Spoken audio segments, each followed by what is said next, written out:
So I made this video to talk about a lot of things I consider when building a sealed pool and how to really get the maximum amount of efficiency, juice, whatever out of your deck. And this is pretty obvious, but I'll just mention that in Magic events in general, your win rate, even small percents matter a lot. 60, like if you played the Arena Directs and you have 60 versus 65 versus 70% win rate, that's the difference between getting a box 1 in every 4 runs at 70% versus almost 1 in every 10 at 60%.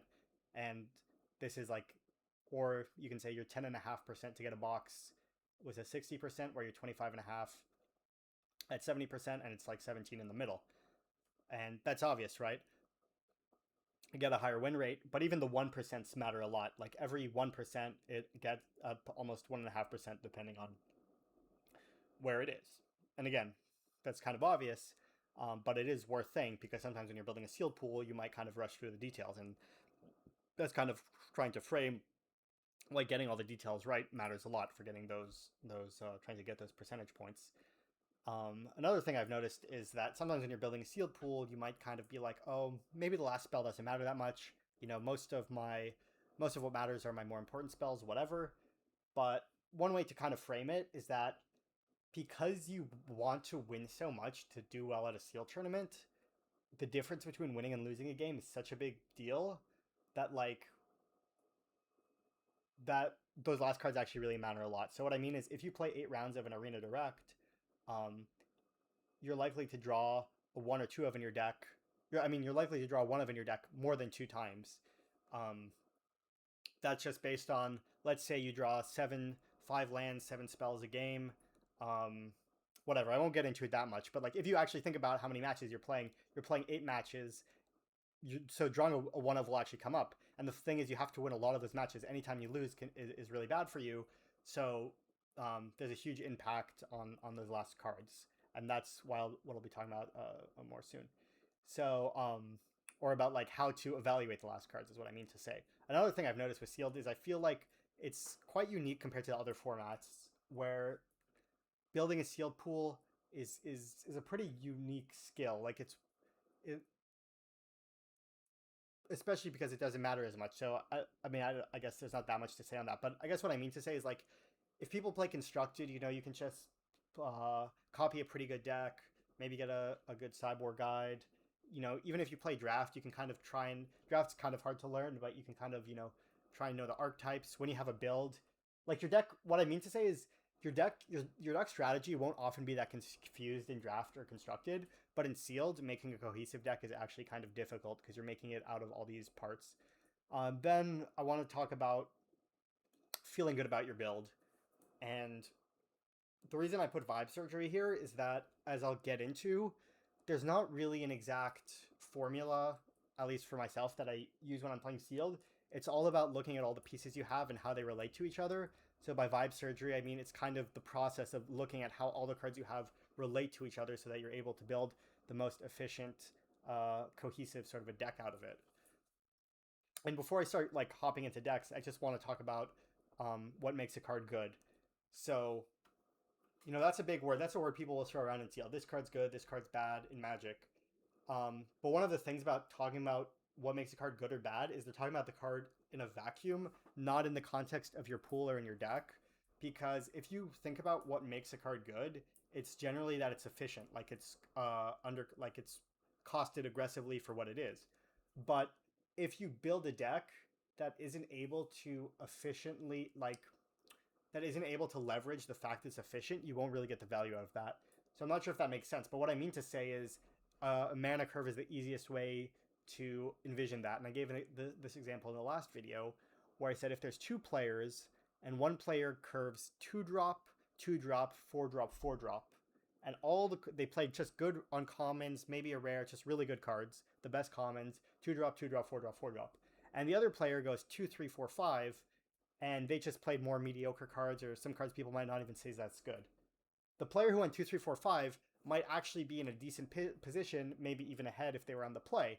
And the reason is because their cards weren't as good, but the fact that you played a good 2-drop on turn 3, you didn't leverage the fact that the card's efficient because you lost the mana. Or if you play a really good 4-drop on turn 5 and you lost the mana, you didn't leverage the fact that it's efficient. So it's kind of saying that using your mana efficiently really helps you actually make use of the fact that your cards are good. Because if you just play a bunch of good cards, but you're not using your mana efficiently because your curve is bad, whatever, then yeah, you're not like that's something you kind of need to understand. So if you just say this card's good, this card's bad, you have to understand, are you able to leverage the cards that are good? And also, this thing is the edges are very small. Like if you go on 17 Lands website with data, like you'll see the win rates. Most of them, I mean, there's a pretty big band, but usually cards are like in a, you know, maybe like a pretty bad card will have like, let's say below a 55% win rate. Like maybe 54% people say that's a bad card because 55 is kind of the average there. And then like they would say like, oh, 58, 59, that's really good. But that's just like a 4 or 5% difference. And what I'm trying to say is if you just be like, oh, this card's good, this card's bad, you have to really understand the context of the 4 or 5% difference might be smaller than you might think, and that percent, that data is coming from a very large sample where you don't actually see a specific deck because cards will perform differently depending on their deck. So I'm not sure if that's clear, but there's a lot to carry, so let's just keep so let's just keep moving on.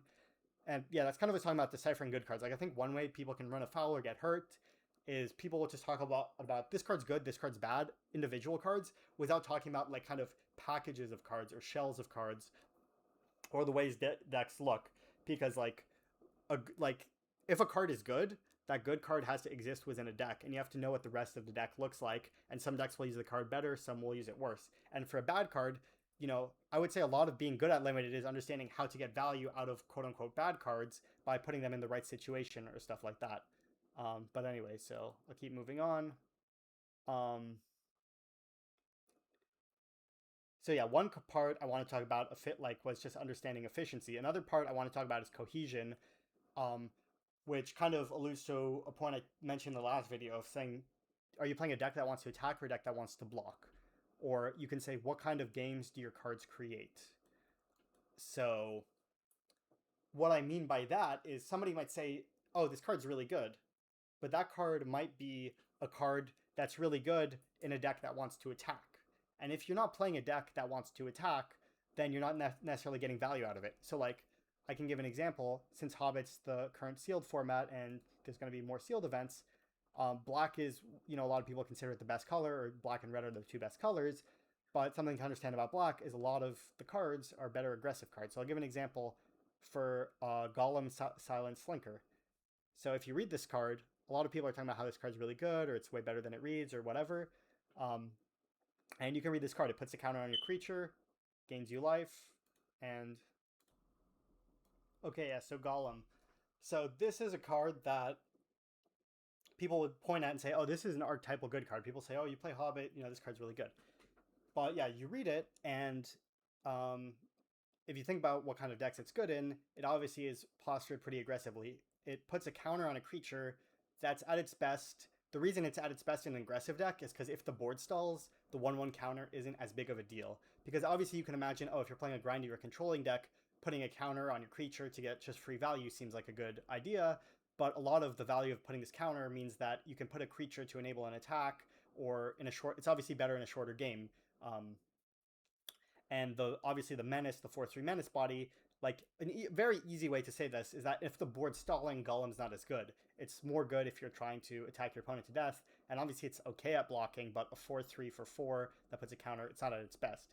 So that's kind of an example of what I mean by cohesion, of like, this card's very good, but if your deck's not overall having an aggressive posture, being able to use it, you won't be able to leverage it as well. So I'll just go give an example of a deck. So you can see this kind of, and you can skip this if you don't want to see Hobbit, but this is an example of, I was trying to build a pool, and this deck doesn't look that good, but you know, the reason to be in green is you have 2 Mirkwood Pathfinders, Chief Warg's Company, and you can see the problem with this deck. Like, I built this deck, and I'm like, I guess I have some okay black cards, because I have a couple Murders, I have the Blade, I have the Stir, I have the Company, the Rampager. But the problem with this deck is if you think about the kind of game, like, the Addercop is kind of a better blocker than attacker, because obviously it's not a bad attacker, but it's not really like a good plan to just play a turn 2 Addercop and try and attack your opponent to death, right? Like, it's hard to get value with that because, well, I guess the easiest way to say that is usually if a creature has 1 toughness and has Death Touch, it's a better blocker than attacker for obvious reasons. So I don't need to get into it that much.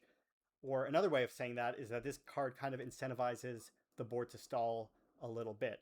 Or another way to say that is that like this is kind of looks like an aggressive deck, but it's not really good at crossing over the finish line necessarily. I mean, maybe I underrate this own aggressive deck I built, but the problem is it has good cards, kind of quote unquote, but the curve is kind of like it feels like a deck that will easily flood out, just run out of things to do because it doesn't really have a lot of 4 or 5 drops. Obviously, you can double spell, but you're just going to run out of spells, and like a lot of your 2 drops, like the Addercop's not that efficient of an attacker. They can just play like the 3 mana 2/2 that draws a card to block it, kill this, and you can see there's not that much like sticky card advantage. Like maybe you can try and re-equip the blade, maybe you hope the things live. So you can just see that's why I could see problems with this deck was that it kind of is not that good in a board stall, but it's kind of playing a lot of cards that like kind of incentivize to stall the board a bit more, and it's not playing a 4-drop. So I ended up building a blue-green deck, and if you look at the blue cards, a lot of these blue cards don't seem that good because if you just think about good cards, you're like, okay, well I have the Rampager, I have the Blade, I have Murders, I have this really good 2-mana 2/2, and you look at these blue cards, it's like there's like a Plunder and a Bilbo, which are like okay, I guess, and kind of sketchy stuff. But the reason why I went with this blue-green build is I thought it was more cohesive because I thought a lot of my green cards basically wanted to block, wanted the game to go longer, let me play Pardon Friendship, had a better curve because I was able to play 4-drops. Like, this is an example where Gandalf is a pretty bad 4-drop in the format. It's not relevant if you haven't played the format. And the Flock is like a pretty bad... both these cards are pretty bad, but I just had nothing to do on turn 5 or 4, so I really valued having my first 4 or 5 drop.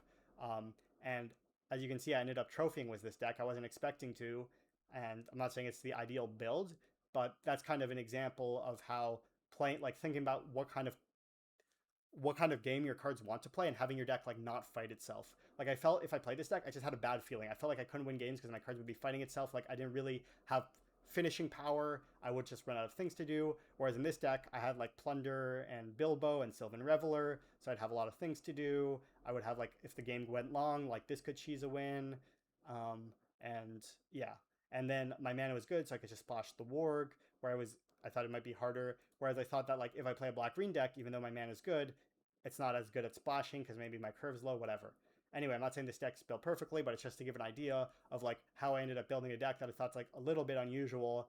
Like I'm not sure how many people would have built this blue-green deck, but just thinking about the fact that my cards wanted to block, then I can play some top end, and I had solid play in a longer game because I had a couple good late game finishers and some removal and whatever.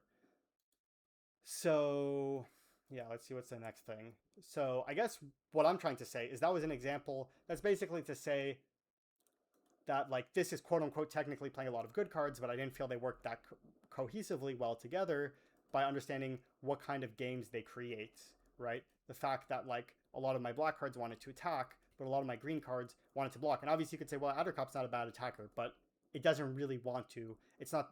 It's better in a control deck than an aggressive deck, I guess is what I'm trying to say. Which some people might argue is, but I guess, and yeah. So that's kind of I guess trying to give an illustration of that point. And I wanted to say cohesion doesn't mean playing bad cards. It's just kind of aware of the kind of cards or games your cards create, or the kind of games that's going to happen. Like I just imagine this deck again. There would be a lot of board stalls, and I'll give an example of that. Where I saw somebody, or let me see, should I? Whatever, I'll just do this. So yeah, I saw somebody posted a blue-white pool, and they had Thorin's Last Stand, which for people who don't know, it's kind of a go wide, like it gives all your cards +2 power, etc. It's a good payoff if you're going wide.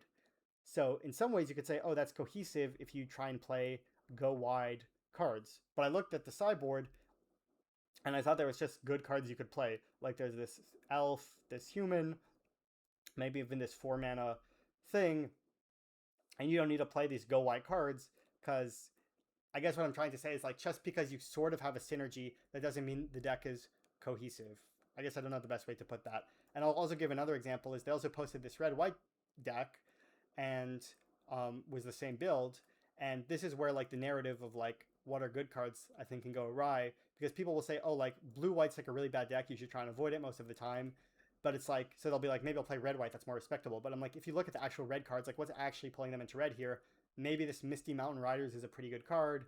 You know, there's a single Lonely Mountain, I guess. But most of these red cards are like not that good. Like maybe there's a singular Pinestone Strike, where you can look at blue white and you can be like, okay, I have double Plunder, you know, Bilbo, double Grass, Bards Company, Bard. And, you know, like this is actually quite a good blue white deck. And it's, again, just understanding, I don't even know what I'm saying, so I'll go to the next point. But it's like being like unafraid to be like, yeah, I know like blue white's not considered good, but that's understanding that it's not a black or white thing. It just means that like you should be blue white less often. But if you have enough pieces, you shouldn't be scared to be like, oh, I'm scared to be in blue white or whatever. Okay, cohesion is amazing. Oh yeah, one other aspect of sealed is that the mana gets very weird in sealed compared to other formats, because in sealed you're more incentivized to splash than other formats. Maybe it's for obvious reasons, don't need to get into it that much, but that means that like you might, for example, play more spells that help you find lands. And I just use this as 3 different examples. And like basically one thing about Magic is there's some type of, in limited, you're used to, okay, I'll play 17 lands in my deck most of the time. And maybe I'll play 16 if I have a lot of dual lands or I have a low curve or whatever. But you really want to keep in mind how many cards you have, how many spells you might have that are basically lands.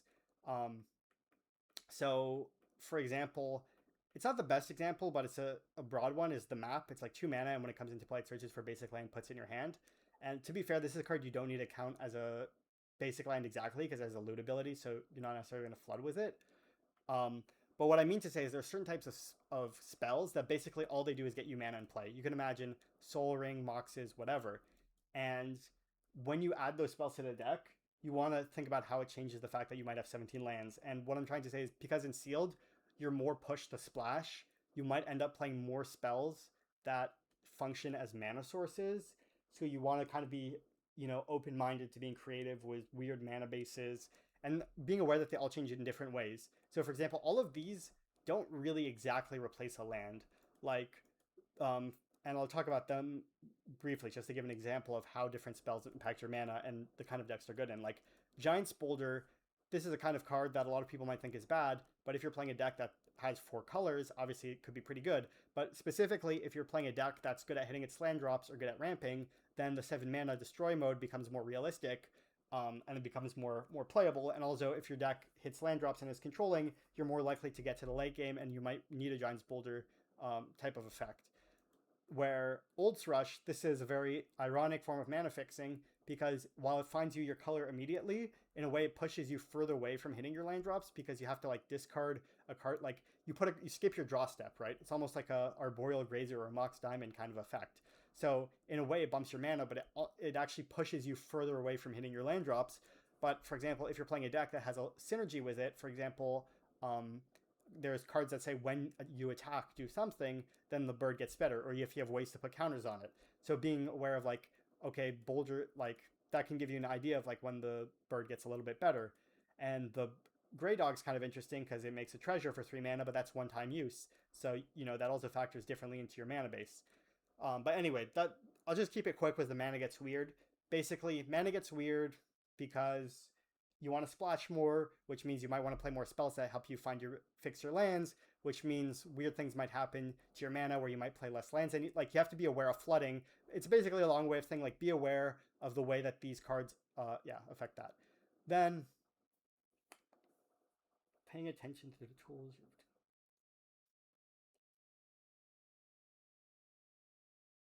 So this really ties into the first point again, where I was trying to say it's about vibe surgery. Like, you generally have a general idea of like a sealed format in the sense of like, yeah, these cards are good, these archetypes are good, but every, you know, pool is obviously unique. Some pools have like really good mana. But I play it like, this is like, for example, an example of what I mean is like the card quality in black green is not bad. The problem is the cohesion and the curve. Like it kind of just wants 4 drops. Like I just want like 4 drops and 5 drops. Like I just want, like if it just had 4 or 5 drops, then the deck would be way better. So that's like a particular like that's being like, oh, that's a particular problem my deck has. This deck has a like kind of a curve problem, or like it's lacking card draw. It has a lot of cheap cards, but it's just gonna flood out because it doesn't have card draw. It's just gonna empty its hand. Maybe, I don't know. Maybe it would play better than I think. And like playable count is almost like the reverse of splashing. So basically what I mean by this is like if your last cards are pretty bad, you're more incentivized to splash. Whereas like I'll give an example of like a deck. Let me see if I can find it, where I was considering playing like a 4 or 5 color deck, but I just had a deep roster of playables in yeah. So this was a black-red deck I had, and you'll notice I didn't play black-red that much. And I was considering, if you look at my sideboard, I had... See, I don't even know what I had that was good. But I was considering trying to build, like, oh, I guess I had, like, pretty good mana, because I had 2 Hobbit holes, and I had 2 Mirkwood. Like, actually, I had triple Hobbit hole, 2 Mirkwoods. And I'm like, oh, this deck has really good mana. Maybe I can make some sort of, like, Sultai sort of a deck work, because I have, like, you know, or like maybe I can splash Bard. Anyway, I don't need to get into all that. But like basically I really wanted to play good mana. But then when I looked at my black-red pool, I realized that like it didn't really have any cards that I thought were very bad. Like I thought my black-red playables were deep. So I'm like, oh, that's another form of power I can lean into. I guess that sounds very strange. Let me think of what I'm trying to say. Like I guess what I'm trying to say is like even though I had good mana, the fact that my black-red was deep, like often you want to splash and sealed, and often having good mana is a good thing to have in sealed. But since I just had a good 2-color deck, it's like, oh, I can just lean into having a good 2-color deck. And there is a couple of interesting micro, I guess, synergies to mention about this pool I wanted to bring up. I guess it's not. It's just. I mean, it's not that it was necessarily good in my pool. Sorry, I got confused because I had 2 similar decks. But like, see, I ended up playing the Smog's Fury here, which might have been wrong. It could have maybe been, should have been something else. But the reason I played it was because actually, yeah, well, I was gonna mention that it can be a pretty good combination with these Menace cards because obviously the joke with Menace is they double block and then you just +3 it, and maybe with trample too.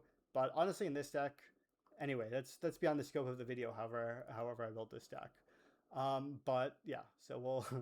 I think I was just scared that I wouldn't be able to push through creatures because if you look closely, I don't have that much removal. It's like 2 strikes, 2 blades. I mean, I guess the blades can kind of push guys through, but I guess I was afraid of them blocking. But anyway,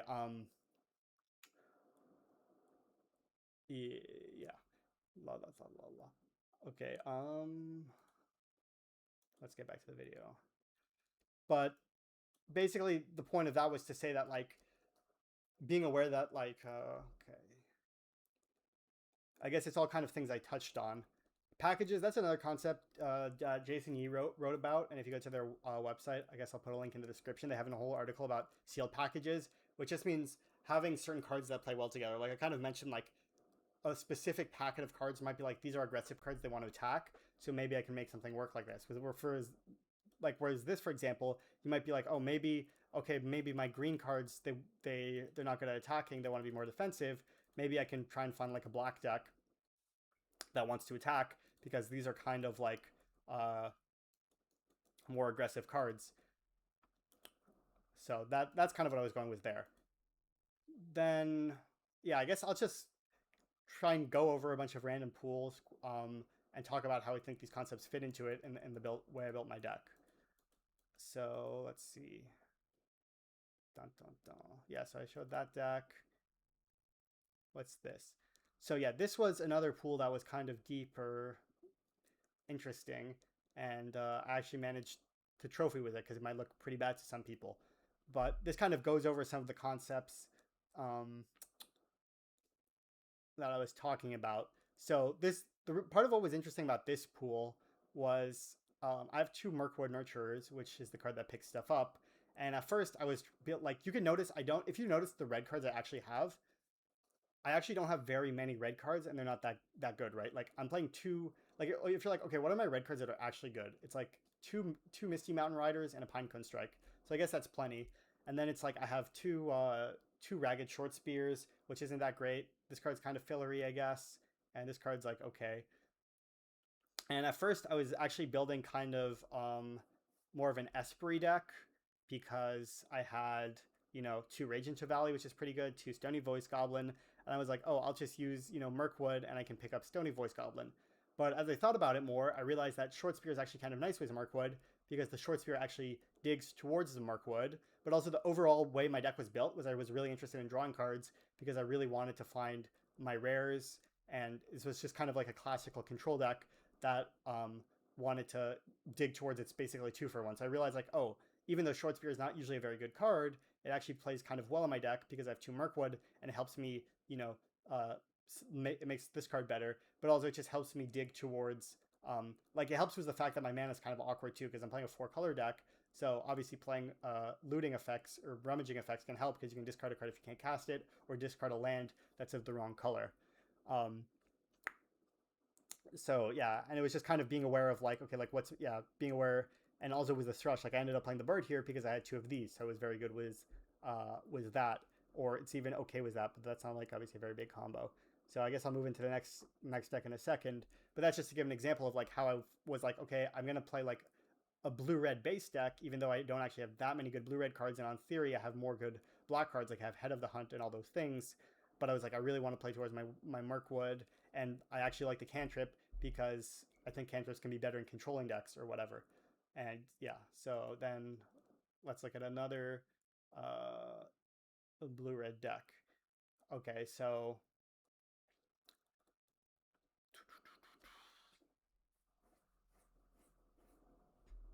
this is actually an example of a deck, and I guess I'll show an example of how the flex box can be very interesting because I thought the story was kind of the weakest card. So you can look at this deck, and it's kind of like, again, another blue-red control deck. It has like Stonehill Giant as a good top end. It's playing 2 Bard Bowmans, and it has a lot of ways to draw cards with triple plunder, Thor's map. Like you can see, it has decent mana, map, boulder, triple dual lands. It's also playing this really good elf rare, couple dogs, and I thought the dog might be better than the Dory because it's more reliable to have that the colorless and red. But I was kind of, at first I was like, oh, maybe I shouldn't play the Dory because I already have 2 dogs. So maybe like if I have multiple in hand, it's kind of awkward. But at the same time, if you think about like what this deck's, problem has, it doesn't have like a lot of 2-drops. It might get kind of like the fact that these treasure makers can act as like kind of pseudo 2-drops on like turn 4, turn 5, or like the fact that they quote unquote cost 2 mana. They help you get to, my 7 drops. They help me, fix my bad mana. Or like, for example, a play you can make is you can go turn 3 Dory, turn 4 you can play Bard, play Plunder, and I didn't have that many white sources. And at first, I was playing Riddles in the Dark, which I think is kind of a bad, like not a great card. It's kind of like a Divination that's arguably worse. But I'm like, okay, if I'm a control deck, I kind of want a Divination because I want to hit my land drops, and I'm going to play a lot of interaction, so I don't want to flood, whatever. But like I basically felt that it was too slow in this deck. I guess it's not as interesting for other people because I like to put every piece of card draw in my deck, and I was just gonna be like, I actually didn't think that, I thought it was worth maybe not playing the card draw in this deck, even though I had 7 drops and whatever, and it helps you like hit your land drops, and like maybe I'd rather play Patient Instructor because I have triple plunder, and being able to just like convert the plunders into board presence could be important. Um, like yeah, and then let me see, like it didn't, like my record wasn't that good, but the deck played out pretty well. And like part of why I lost was I was playing the Riddles in the Dark, and it would have been a lot better if I had the Patient Instructor. Anyway, not to go on that too much. Let's just so yeah, let's see. I guess I brought up a lot of blue red controlling decks because I thought they're kind of cool. Um, dun, dun, dun. Let me see if there's any other interesting examples. I guess with this blue green deck, one thing that's kind of interesting was the uneasy parting. So like this card is, people will have varying opinions on it, but it's not a bad card exactly. It's kind of like a mediocre removal spell.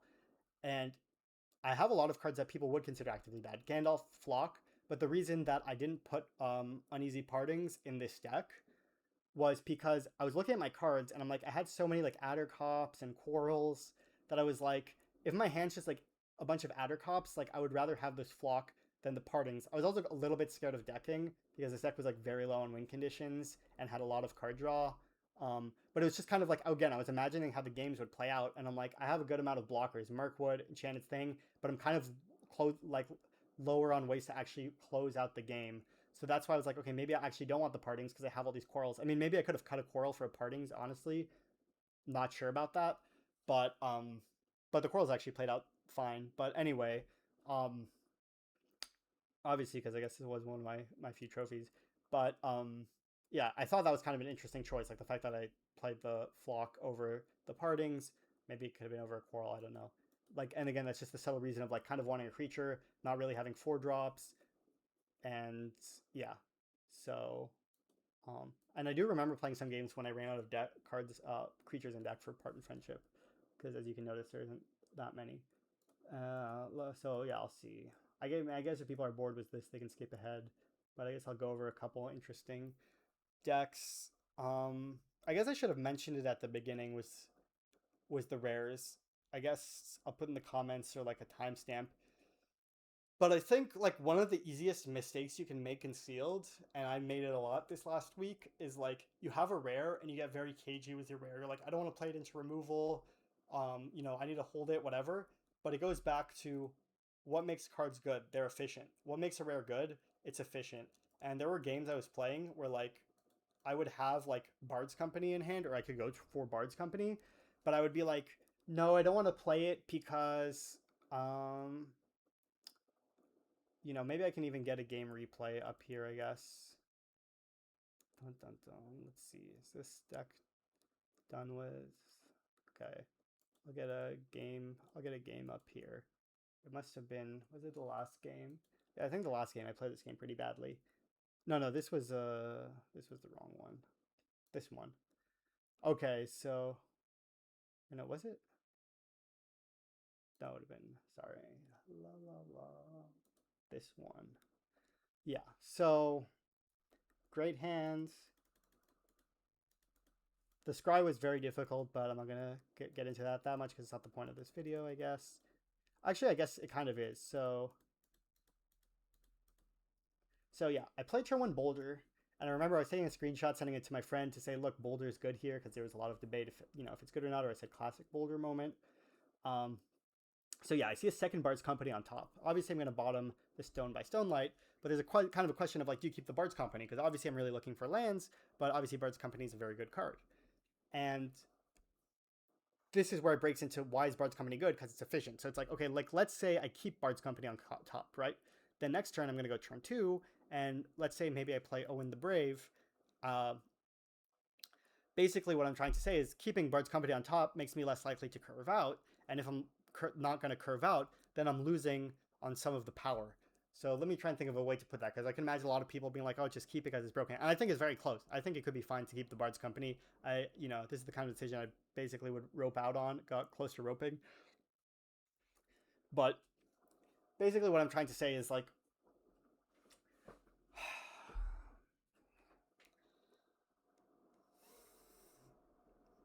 let me think, because this is a hard way to frame it. But okay, basically what I'm trying to say is like, if let's say I keep Bards Company, right? Bottom the other card, and let's say I play turn 2 Owen, because you could say, oh, you can just like, if you miss a land drop on turn 3, then you can surveil and try and loot into a land. So basically, yeah, you keep it on top. They play a thing. You go turn 2, you draw your card, you play Owen. Blah blah blah. Now it's your turn 3. You have one random draw step, so you're maybe, I don't know, between 30 to 40% to hit a land. The problem is if you don't hit a land, then you have to spend your turn scry 2ing and surveilling.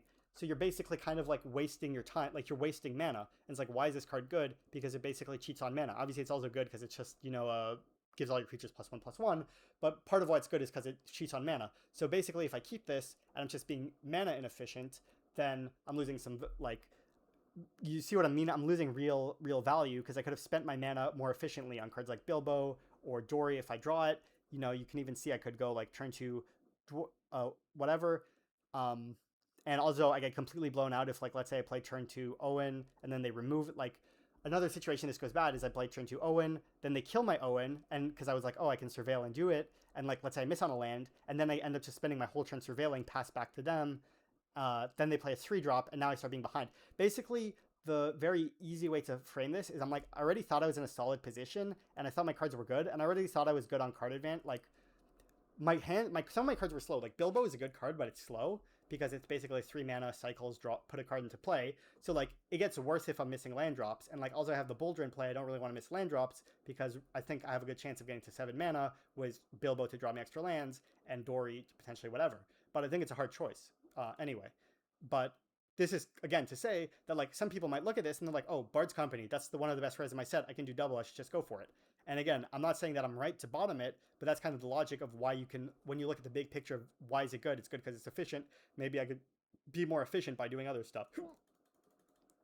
So yeah, I went for the turn 2 Owen. They go plate mail, and I'm lucky enough to draw a land, and it's kind of an interesting choice. I can either play Dory or Bilbo. I was honest, like the fact that I think probably I should have just gone for Dory. I went for Bilbo because I was scared of them having Edict, and also I was like, oh, I don't want to sack my treasure to play a 4-drop because I want to try and Boulder. That probably didn't make sense. Like, I think I probably should have just played Dory, which is probably most people's first inclination because it's a bigger creature. Also, you can get value from surveilling later, yada yada, and also it guarantees you can play Bard next turn. But I think I got 2 KG, I played that, then whatever. Then here was the whole big thing I was trying to mention. This was the big turn. So they pass with 3 mana up, and you're like, oh, it's pretty likely that they might have Murder, or maybe they have Pinecone Strike. There's a flash creature in the set. It's a 2 mana, the 3 mana 2/2 that makes a treasure. But it's like there's a solid chance, they're playing red black. There's slightly more likely maybe to have a Murder or a Pinecone Strike. And red black decks usually have a hello curve, so it's like a solid chance that like they have an instant spell basically. It's not that likely that they just have nothing to play. So then I was like, oh, like the most obvious play is like you play Bards Company and then you attack because then, these guys are pumped. But I was like, well, I don't really want to play my rare because they just have mana up. So I'll just play my Dory. And then I also had this weird thought where I was like, oh, it's kind of high value to loot away a land because I'm like, when I recruit, I want to, I want more spells in my hand so I can discard the spells to recruit and I can make the 1/1. So in my head, I was getting good value by using the Owen to discard a land. So I'm like, okay, I can go play Dory, discard a land, and then my Bards Company will be set up next turn to be able to recruit. I also have to celebrate the Mountain King to recruit. So we're like, okay, la la la. I attack with that. I was like, okay, la la la. But they play the dog, which I'm like, yeah, this wasn't that bad necessarily, but you'll kind of see how. But I guess, okay, what I want to say is, the thing is, if you think about it though, if I went turn 4, play Bards Company, and then they go murder it, it's actually not a bad situation.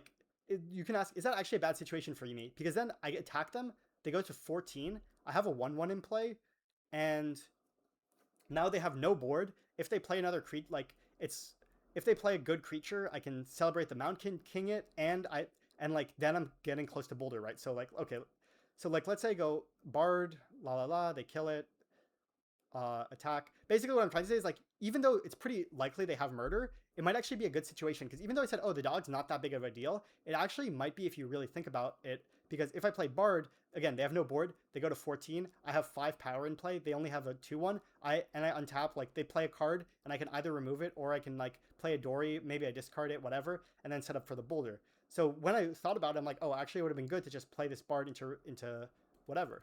So, but I attack, I play Dory, and you can see now things are actually going kind of awkwardly for me. And they did have a Pinecone Strike, or maybe they drew it. And yeah, now they go do that. And it's kind of awkward because they play this really strong Pyromancer card. I activate my loot. I see Magnificent End. It's like, okay.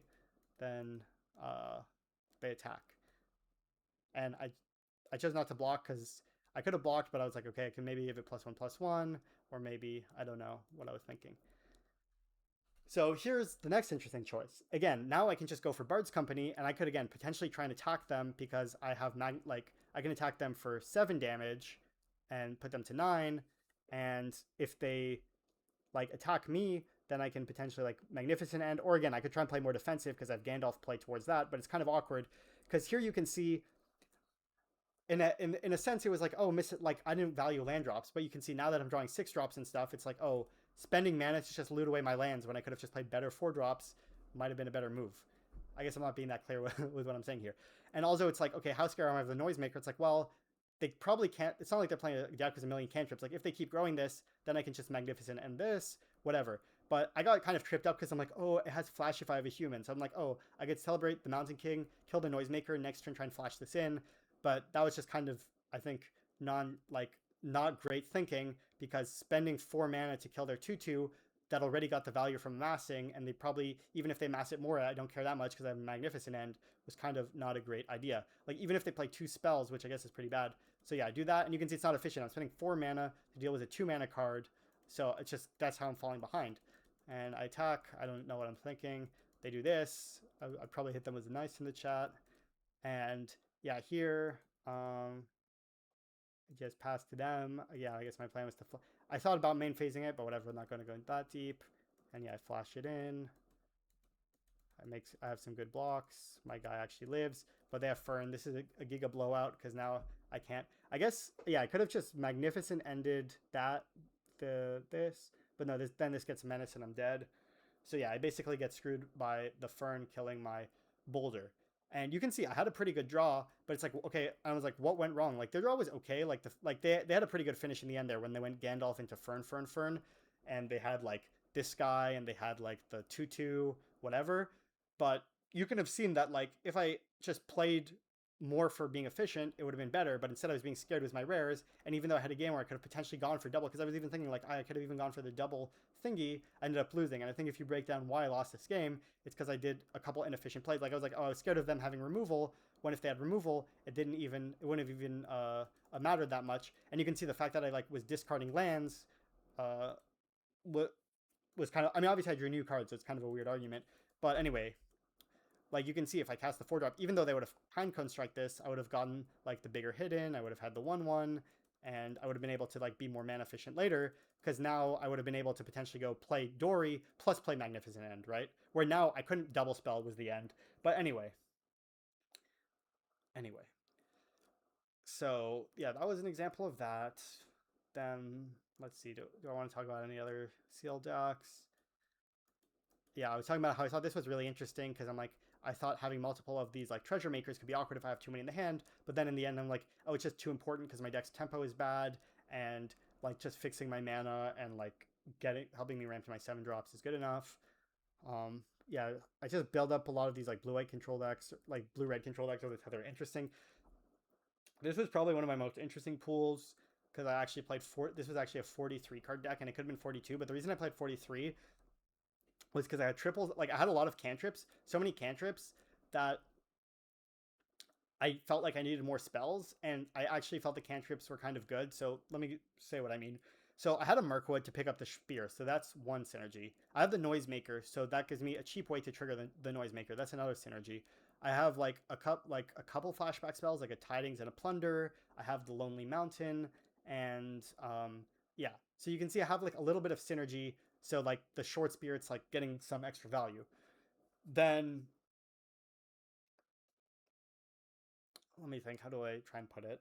So like you could cut the short spears, but I felt like it was good in my deck. And also I felt it was kind of good because I guess it sounds weird because it's like you're just adding more cards to your deck, but I helped like the fact that it could fix my hands because I'm playing a deck with a lot of mana sources. So if I draw like, again, I have kind of shaky mana, so I like that this can discard extra lands, whatever. But basically, I felt like all the cantrips made sense because my deck had like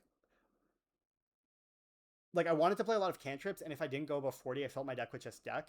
Which again, this might sound weird, so I don't know if it's worth going into. Oh, I also had Snowslope Hunter to sack the spear too. So I just thought it made sense. This deck, I did play it, and I don't know if it decked. Some of my decks did deck, but it actually played. This deck played out pretty well. The 4/2 was tragic. I'm not going to get into it.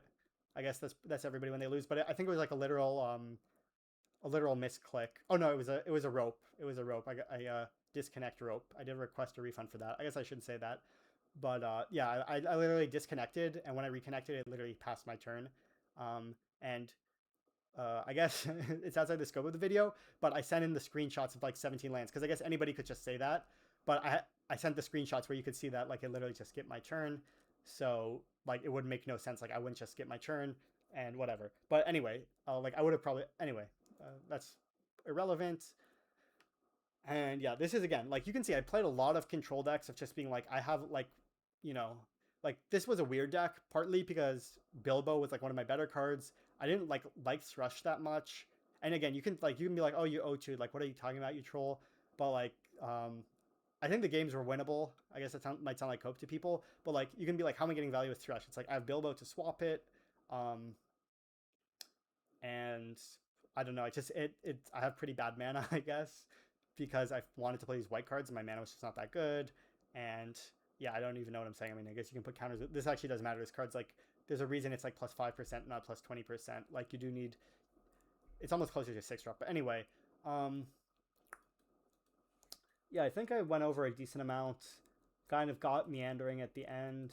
But you can kind of see the principles of, I guess, I don't know if I articulated that well, some of it. This was another kind of a sweet Jeskai control deck where you can see at first I kind of built blue-white, but then I'm like, okay, I actually have pretty good red cards because I have Hunter. I know this card's controversial, but it can be strong. Noisemaker, Pinecone Strike. And again, like, part of what I'm getting at here is, like, I don't actually have that many red cards, but it's like I'm using my cards in exactly where, in a way where they, like, kind of complement each other. Like, it's not like Owen's a great card, but I have double Plunder, and I have Lakeshore and Master's Counselor. And again, like, this is a card that gets slightly better in sealed because slightly more of the game is about just, you know, finding your rares and finding removal, which I guess contradicts what I was just saying previously. And then I was like, yeah, also this helps with the splash because, again, it helps you find your colors or discard cards if you can't cast cards. And yeah, I thought this was like, again, I don't know, I'm not saying this was like a genius build, like it looks obvious when you put it out, but I don't, like, as you can see, I was playing a lot of these control decks that I thought were like pretty good. Like, again, you can see I went 3-2, but I just showed the loss of, like, that game might have been winnable if I, you know, just played better. That would have made a big difference. So again, this is kind of like how you're using, yeah, cards cohesively in a way. Like I have this 6-drop, I have these Bards Companies. I mean, it doesn't really have any particular synergy in my deck, I guess, outside of these two, but it's just kind of a good value card. I mean, I guess it's good with the Snow Slope Hunter and whatever, having removal. And like you can notice that I'm like lower on cards like Long Lake Nuisance because I mean, this card's particularly bad in the format because there's a lot of X1 punishers, but it's being like, yeah, I'm not really, you know, attacking necessarily, whatever, even though I have this and that. Yeah, but that was just kind of, I guess I didn't do the best summary, but oh, I shouldn't show this page. My win rate was really bad in the Hobbit, really bad. So I guess, but I think, like, not, it was like close to 60 almost, but I think it's because I was doing it like, yeah, I guess I want to talk about it because I guess that might contradict my whole video almost, that my win rate wasn't that good in the sealed event. But I felt that like a lot of my decks, like I was doing a lot of like interesting builds that were kind of playing well that I just needed to play a bit better, which I guess sounds like hope. But you can see in the game, I guess this was one other interesting build. Yeah, I guess I'll do this as a last kind of a build that, again, I think this is a very, like, not a lot of people might make this build, which I guess might sound like annoying things to say too much, but this was almost a full-on Temur deck. So you can see my mana is pretty good. Double Hobbit Hole, like, so I had triple dual lands, double Hobbit Hole Halts, but I also have Map, Troop of Ponies, Boulder, Thrush, and I have Bilbo is good at helping you, like, find your land, like usually cards that draw cards are good at helping you enable your splash, right? That's kind of why aggro decks are worse at splashing. It's not just because they're aggro, but like, for example, Bilbo, like, if I have a 2-color hand with Bilbo, you know, I'm a pretty good chance of finding my 3rd color or just having things to do. Like, one of the problems with splashing is if you don't have spells to cast. But if you just have, like, slower cards like Bilbo, you just have spells to cast. And you can see, like, a lot of my green cards weren't that good necessarily, but they worked very cohesively in the deck. So, like, I had this part Friendship, which is, like, a very controversial card, but I had so many ways to ramp into it that it was actually very good in this deck. I don't even want to think about what went wrong here. Was this 5-2? But so you can notice, like, I have like 5 ways to ramp it. So 2 Dory, I can play turn 3 Dory, turn 4 to Slam Part. I have Wood Elves, Troop of Ponies ramps it out. Troop of Ponies also synergy because you can trigger the death, whatever. What else do I have that ramps it out? Is that a lie? Was it just those 4 cards, I guess, in this deck? Yeah, maybe that was another deck I had with 5 ways. Oh, and Bjorn, which if you're on the draw, it might sound like a meme, but the extra land is better when you have cards like Bilbo that draw cards so that you just have more lands in your hand. So yeah, I had 5 ways to ramp it out, and when I got it out, like, also it was super sweet in this deck because Bilbo is legendary, so a pretty common play is you can just play the second Bilbo to trigger part Friendship, and this Wanderers was pretty good in my deck because I had so many strong cards to find off it, like Bilbo, Burn and Fern, this bomb, part friendship, and just like pay me off for like I had all these ramp cards. Like I said, I have 5 ways to ramp into part friendship, so kind of a payoff for ramping, delaying the game. Anyway, I guess this video didn't really. It's kind of meandering, so I guess I'll slowly close it. How long has this been? Like, oh my god, 50 minutes. So yeah, I don't know what to say, but I guess I'll close it out here. I'll think if there's any closing thoughts. Dun, dun, dun. Like, I guess just to tie it back to what I wanted to say here earlier is like, at least in the kind of like you can see in these decks how like the last couple cards will really impact. I don't know. I guess I made the point at the beginning that like getting every like 2-3% you can get matters a lot, especially when you're trying to win a lot. You really want to try and build your pools well, which really means like what I'm getting to, building them cohesive. Think about your overall game plan. And yeah, I guess it looked kind of troll because I was just showing a bunch of kind of soup controlling decks of the format. But there you go.